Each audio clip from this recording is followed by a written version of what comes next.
UN കടൽ നിയമം തങ്ങൾക്ക് ബാധകമല്ലെന്ന് ഇറാൻ പ്രസിഡന്റ് മസൂദ് പെഷഷ്കിയാൻ. ലോകത്ത് ഇത്തരം വ്യവസ്ഥാപിതമായിരിക്കുന്ന ഒരുപാട് നിയമസംഹിത എഴുതി വെക്കപ്പെട്ടിട്ടുണ്ട്. ഒന്നും പാലിക്കപ്പെടുന്നില്ല. പാലിക്കപ്പെടണമെന്ന് മറ്റേതെങ്കിലും രാജ്യങ്ങൾക്ക് നിർബന്ധവുമില്ല. ഇറാൻ്റെ മേലെ എത്തുന്ന സമയത്ത് മാത്രം അത് പാലിക്കണം, അത് അവകാശമാണ്, അത് അന്താരാഷ്ട്ര നിയമമാണ് എന്ന് പറഞ്ഞുകൊണ്ട് ഒരു ഭീഷണി സ്വരത്തിൽ സംസാരിക്കുന്ന രീതി പതിറ്റാണ്ടുകൾക്ക് മുമ്പേ അമേരിക്ക തുടങ്ങി വെച്ചതാണ്. അതിൻ്റെ തുടർ ചലനങ്ങളാണ് ഇപ്പോഴും കാണുന്നത്. കഴിഞ്ഞ പ്രാവശ്യത്തെ UN അസംബ്ലിയിൽ അമേരിക്ക ഇതേ നിലപാടെടുത്തിരുന്നു.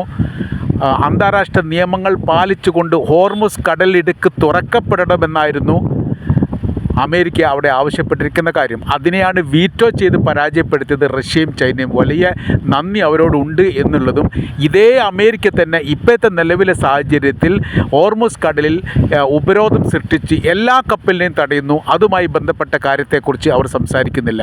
ആദ്യം തുടങ്ങിയത് അവരാണ് എന്നാണ് ഇപ്പം ഞങ്ങൾ ഇറാനെ ചൂണ്ടിക്കൊണ്ട് അവർ സംസാരിക്കുന്നത്. എന്നാൽ അതിനോടനുബന്ധിച്ച് ആദ്യം തുടങ്ങിയ യുദ്ധം അവരാണ്, അതുകൊണ്ട് അത് അവർ നിർത്തട്ടെ എന്നവർ സംസാരിക്കുന്നുമില്ല. ഏകാധിപത്യം സർവാധിപത്യം കാലം കഴിഞ്ഞുപോയി. ഇനി അടിമവംശ സംവിധാനം നിലനിർത്തുക എന്ന് കരുതിക്കൊണ്ട് അമേരിക്ക ഏത് രീതിയിൽ പ്രവർത്തനത്തിന് ശ്രമിച്ചാലും അത് വിജയിക്കാനും പോകുന്നില്ല. ഞങ്ങളുടെ കാര്യം കൃത്യമാണ്, വ്യക്തമാണ്, നിലപാടാണ്. അത് ഞങ്ങൾ ആവർത്തിച്ചു കൊണ്ടേയിരിക്കും.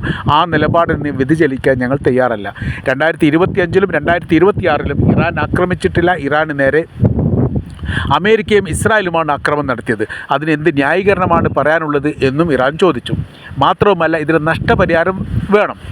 നഷ്ടപരിഹാര തുക എന്ന് പറയുന്ന സമയത്ത് പല ഘട്ടങ്ങളിലും അന്താരാഷ്ട്ര ക്രിമിനൽ കോടതി അങ്ങനെ നഷ്ടപരിഹാരം വിധിക്കുകയും നൽകുകയും ചെയ്തിട്ടുണ്ട്. ഹോളോകോസ്റ്റ് കാലത്ത് ഇസ്രായേലിലെ ജൂതന്മാർക്ക് ജർമ്മൻ കോടതിയുടെ ജർമ്മൻ സർക്കാർ പണം നൽകാൻ വേണ്ടിയിട്ട് അന്താരാഷ്ട്ര ക്രിമിനൽ കോടതി വിധി പ്രസ്താവിച്ചത് മറന്നു പോകരുത്. അങ്ങനെ ഭീമമായിരിക്കുന്ന ഒരു സംഖ്യയാണ് അവർക്ക് നൽകിയത്. അങ്ങനെയാണ് ഇസ്രായേൽ എന്ന് പറഞ്ഞ രാജ്യത്തിൻ്റെ പല പ്രദേശങ്ങളും അവർ വിലക്ക് വാങ്ങിയതും പിടിച്ചെടുക്കുകയും ചെയ്തത് ഈ പണം ഉപയോഗിച്ചുകൊണ്ടാണ്. ഞങ്ങൾക്കും അവകാശമുണ്ട്. ഞങ്ങളുടെ രാജ്യം തകരാൻ വേണ്ടിയിട്ടുള്ള എല്ലാവിധ ശ്രമകാര്യങ്ങളും നടത്തപ്പെട്ടത് അമേരിക്കയാണ് എന്നതിനാലും ഇസ്രായേലാണ് എന്നതിനാലും നഷ്ടപരിഹാരത്തിൽ തങ്ങൾ അവകാശമുണ്ട് എന്നുകൂടി ഇറാൻ പറഞ്ഞു വെക്കുന്നു. ഇപ്പോൾ യുദ്ധം ഏറെക്കുറെ ശാന്തമായ രീതിയിലേക്ക് പോകുന്നു എന്നാണ് അമേരിക്ക പറയുന്നത്. ശാന്തമായ രീതിയിലേക്ക് പോകാൻ നിങ്ങൾ യുദ്ധം ചെയ്യുന്നില്ല, അതുകൊണ്ട് തന്നെ നിങ്ങൾക്ക് പ്രതികരണങ്ങൾ കിട്ടുന്നില്ല. യുദ്ധം ചെയ്താൽ പ്രതികരണങ്ങൾ ഉണ്ടാവും, ചെയ്യാത്തത് കൊണ്ടാണ് ചെയ്യാത്തത് എന്നതിന് മറുപടി പറഞ്ഞു. ഇപ്പോഴത്തെ നിലവിലെ സാഹചര്യ രീതികളൊക്കെ പോകുന്നത് അമേരിക്കയുമായി നേരിട്ടുള്ള ചർച്ച നടത്തിയിട്ട് പ്രശ്നം പരിഹരിക്കണമെന്ന് ട്രംപ് പറയാൻ ഞങ്ങൾ അമേരിക്കയുടെ കൂലിപ്പട്ടാളങ്ങളല്ല. അവർക്ക് വേണ്ടിയിട്ട് ദാസവേല ചെയ്യുന്ന പ്രവർത്തികൾ ഇറാനില്ല, ചരിത്രത്തിൽ ഇന്നുവരെ ഉണ്ടായിട്ടില്ല. ഞങ്ങളെ സംബന്ധിച്ചിടത്തോളം ശാന്തമായ രീതിയിലുള്ള പ്രശ്നപരിഹാരത്തിൽ ഞങ്ങൾ തയ്യാറാണ്. അതിന് ഹോർമുസ് കടലിടുക്കുമായിട്ട് ബന്ധപ്പെട്ട് നിങ്ങൾ ഉപരോധം പിൻവലിച്ച് കപ്പലിനെ സ്വൈര്യ രീതിയിൽ യാത്ര അയക്കാനുള്ള സംവിധാന കാര്യങ്ങൾ ഒരുക്കണം. അതോടുകൂടി അവിടെ ആദ്യ ഘട്ടത്തിൽ തന്നെ പ്രശ്നം തീർന്നു. പിന്നീടാണ് ആണവായുധ വിഷയമായിട്ട് ബന്ധപ്പെട്ട് സംസാരിക്കേണ്ടത്. ആണവായുധ വിഷയമായിട്ട് ബന്ധപ്പെട്ട് സംസാരിക്കുക എന്ന് പറയുന്നത് തങ്ങളുടെ അവകാശത്തിന്മേലുള്ള ഇടപെടലാണ്. മറ്റ് ലോക രാജ്യങ്ങൾക്കെല്ലാം ആണവായുധ സംവിധാന കാര്യങ്ങളുണ്ട്. അതിലൊന്നും ഇടപെടാതെ തങ്ങളുടെ കാര്യത്തിൽ മാത്രം ഇടപെടുന്നത് എന്തിന് എന്ന ചോദ്യം കൂടി പ്രസക്തമാണ്. സമാധാന ആവശ്യത്തിന് വേണ്ടി ആണവായുധ സംവിധാനങ്ങൾ ഉപയോഗിക്കുന്നതിൽ യാതൊരു തെറ്റുമില്ല. ലോകത്ത് എല്ലാ രാജ്യങ്ങളും അത് ഉപയോഗിക്കുന്നുണ്ട്. ഇറാൻ്റെ അടുത്തെത്തുന്ന സമയത്ത് മാത്രം അത് ഒരു നിയമവിരുദ്ധ പ്രവൃത്തിയും മറ്റു രാജ്യത്തെത്തുന്ന സമയത്ത് നിയമവിധേയമായിരിക്കുന്ന പ്രവൃത്തിയും അത്തരം കാര്യങ്ങളൊന്നും ഞങ്ങൾ അംഗീകരിക്കാൻ പോകുന്നില്ല. ഇതാണ് ഇറാൻ പറഞ്ഞതിൻ്റെ ഏറ്റവും ചുരുക്കമായിരിക്കുന്ന കാര്യം. ആദ്യഘട്ടത്തിൽ തന്നെ ഈ പാകിസ്ഥാൻ സന്ദർശനം നടത്തി ഇറാൻ്റെ വിദേശകാര്യമന്ത്രി അബ്ബാസ് അറാച്ചിയും സംഘവും പിന്നീട് ഒമാനിലേക്ക് വന്നു, വീണ്ടും പാകിസ്ഥാനിലേക്ക് വന്നു. ഈ 2 പ്രാവശ്യം പാകിസ്ഥാനിലേക്ക് വന്ന സമയത്തും അതിനോടനുബന്ധിച്ച് തന്നെ അമേരിക്കയുടെ ആളുകൾ ഇവരുമായിട്ട് ചർച്ച ചെയ്യാൻ വേണ്ടിയിട്ട് അവിടെ എത്തിയിട്ടുണ്ട്. അത് എത്തിയുമായിട്ട് ബന്ധപ്പെട്ട് ഞങ്ങൾക്ക് വിഷയകാര്യങ്ങളൊന്നുമില്ല. നിങ്ങൾ എത്തിയല്ലേ എത്തിയില്ല, ഞങ്ങളെ ബാധിക്കുന്ന വിഷയമൊന്നുമല്ല. ഞങ്ങൾ നിങ്ങളുമായിട്ട് ചർച്ചയ്ക്ക് തയ്യാറുമല്ല. ഞങ്ങളെ സംബന്ധിച്ചിടത്തോളം നിലപാടുകൾ കൃത്യമാണ്, നിലപാടുകൾ വ്യക്തമാണ്. അത് ഞങ്ങൾ ആദ്യഘട്ടത്തിൽ തന്നെ പറയുകയും ചെയ്തിട്ടുണ്ട്. ഇറാനെ സംബന്ധിച്ചിടത്തോളം ഇറാൻ ഒരു സ്വതന്ത്ര റിപ്പബ്ലിക് ആയിരിക്കുന്ന രാജ്യമാണ്. അതിൻ്റേതായിരിക്കുന്ന ഭരണഘടനയും നിയമാവലികളും സംവിധാനങ്ങളും ഉണ്ട്. അത് വെച്ചുകൊണ്ട് തന്നെയാണ് തങ്ങൾ നീങ്ങിക്കൊണ്ടിരിക്കുന്നത്. പറയുന്നത്. അതല്ലാത്ത രീതിയിൽ ഏതെങ്കിലും തരത്തിൽ അമേരിക്കയുടെ നയങ്ങൾക്കും നിലപാടിനും കീഴ്പ്പെടുന്ന ഒരു രീതിയോ ഒരു പ്രവർത്തനങ്ങളോ ഉണ്ടായിട്ടില്ല.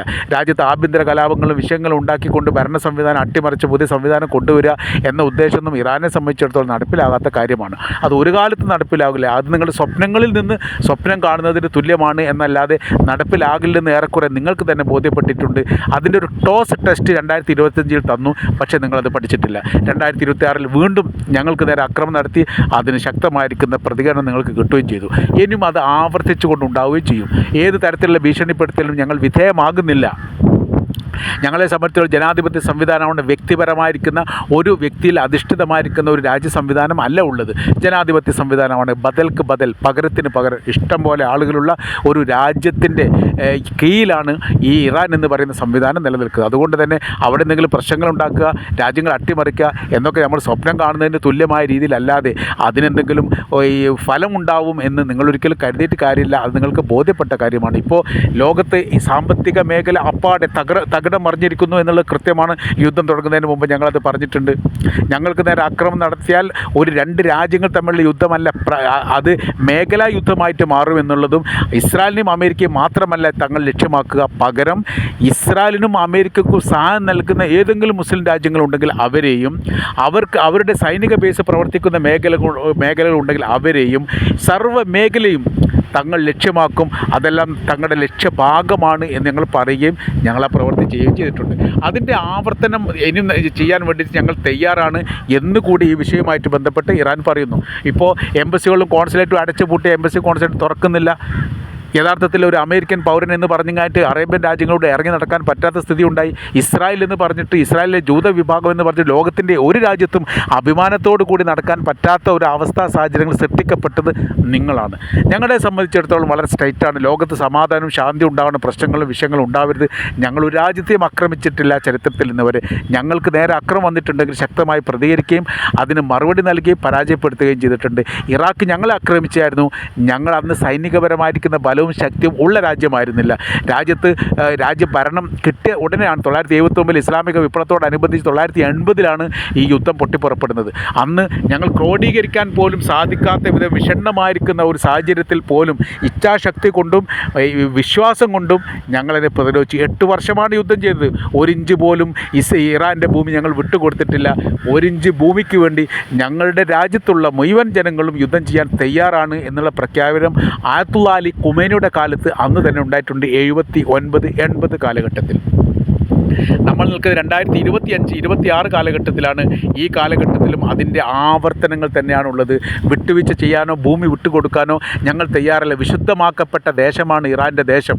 അതൊരു ഇഞ്ച് പോലും വിട്ടുകൊടുക്കും അല്ലെങ്കിൽ കിട്ടുമെന്ന് ആരും കരുതണ്ട, അങ്ങനെ ആരും വിചാരിക്കുകയും വേണ്ട. ഭരണം അട്ടിമറിയാൻ ഒരാഴ്ചയാണ് നിങ്ങൾ സമയം ലോകത്തോട് പറഞ്ഞത്. ഇപ്പോൾ 2 മാസം കഴിഞ്ഞു. എന്തേ നടക്കാത്തതിൻ്റെ കാര്യം ഇത് തന്നെയാണ്. ഞങ്ങൾ യുദ്ധം ചെയ്യാൻ തയ്യാറാണ്. ഇപ്പോഴും ഞങ്ങൾ അമേരിക്ക വെല്ലുവിളിക്കുന്നു, യുദ്ധത്തിന് തയ്യാറാണ്, നിങ്ങൾ വന്നോളൂ എന്ന് പറയുന്ന സമയത്ത് നിങ്ങൾ സമാധാനത്തെക്കുറിച്ചാണ് സംസാരിക്കുന്നത്.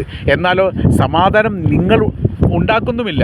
സമാധാനത്തെക്കുറിച്ചാണ് നിങ്ങൾ സംസാരിക്കുന്നതെങ്കിൽ ആദ്യം തന്നെ നിങ്ങളുടെ ഉപരോധം പിൻവലിക്കാൻ വേണ്ടി ഉപരോധം പിൻവലിക്കാതെ സമാധാനം എന്ന് പറയുന്ന രീതിയും അതിന് ആര് മുന്നോട്ട് വരണം, അത് ഇറാൻ മുന്നോട്ട് വരണം എന്ന് പറയുന്ന കാപഢ്യങ്ങളെല്ലാം